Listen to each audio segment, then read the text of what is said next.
Ito mga kuya, yung second round ng nung Clash of Clans. Tinawag ko ng Clash of Clans. Grabe oh. Si Father at yung, sila lang, si King of, tinatawag niya, nickname ko na lang na King of the Boxing Match. Grabe oh. Yung Clash nila, walang tigil. Walang tigil ang Clash nila. Ang Clash. Clash of Clans, hindi natigil. Si Father, di siya natigil. Wala nang susuko. Hindi na nagpapasuko si Father. Ano ba naman ito? Hindi nasuko si Father. Si Father ay nalaban lang. Grabe si Father nabubugbog.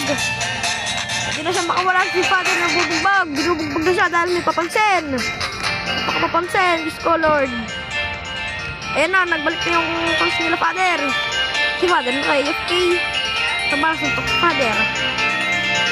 Nabasuntok si Father. Nabasuntok ako. Nabasuntok ako si Father.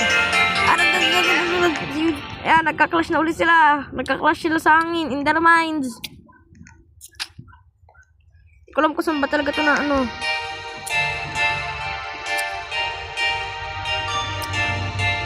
Pero ito, ayusin ko. Ayusin natin si Father. Ayusin natin sila. Ayan. Tidit. Ito na kayo, yan na. Nagka-clash sila, nagka-clash. Yan na ulit, nagka-clash sila. Sino kaya mananalo? Ay, sila nagka-clash. Di sila natigil. Walang natigil hanggang walang bumaksak. Part 3. Sunod.